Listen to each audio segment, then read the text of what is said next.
जवानी कोई उम्र का आंकड़ा नहीं है। जवानी तो उस विद्रोह का नाम है जो गलत के सामने झुकना जानता नहीं, जो टूट जाए पर झुके नहीं, जो मिट जाए पर अन्याय बर्दाश्त ना करे, वही युवा है।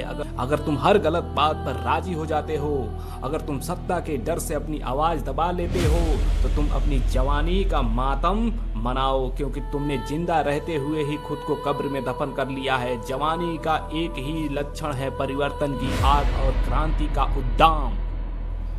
आज का युवा हर जुमले पर, हर गलत परंपरा और हर अन्याय पर राजी हो रहा है। जो हर बात मान ले वह गुलाम है। युवा वह है जिसके भीतर क्यों और कैसे का ज्वालामुखी फटता हो। पेरियार ने कहा था कि सवाल पूछना ही मनुष्य होने की पहली शर्त है। अगर तुम सवाल नहीं पूछते तो लोथड़ा हो जो सत्ता की मशीन में फिट होने के लिए तैयार है। असली जवानी की पहचान उसके लचीलेपन में नहीं बल्कि उसके अड़ियलपन में है। जब बात हक और सच की हो।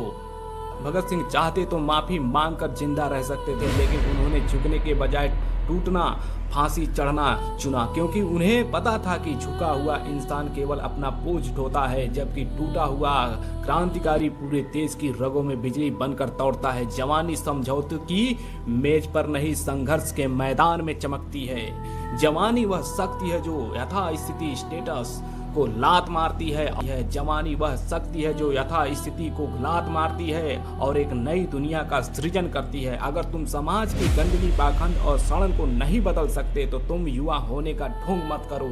ज्योतिबा फूले और सावित्रीबाई फूले ने समाज को बदलने का जोखिम लिया, क्योंकि वे विद्रोही थे। जवानी का मतलब ही है कि पुरानी सड़ी गली परंपराओं की अर्थी निकालना और नई वैज्ञानिक सोच का सूरज उगाना। अपनी रीढ़ की हड्डी को चेक करो, क्या वह झुकने के लिए बनी है या टकराने के लिए। जो गलत के सामने झुक गया उसका युवा होना केवल एक भ्रम है। जवानी तो वह अंगार है जो खुद मिट जाना जानती है, लेकिन अन्याय की कालिक को बर्दाश्त नहीं करती। आज शपथ लो कि तुम भीड़ का हिस्सा नहीं बल्कि परिवर्तन का चेहरा बनोगे। या तो इस सड़ी हुई व्यवस्था को अपनी जवानी की आहुति देकर बदल दो, या फिर इसे स्वीकार करके अपनी कायरता का ढोल बजाओ। याद रखना, क्रांति का उद्दाम ही जवानी की पहली और आखिरी शर्त है।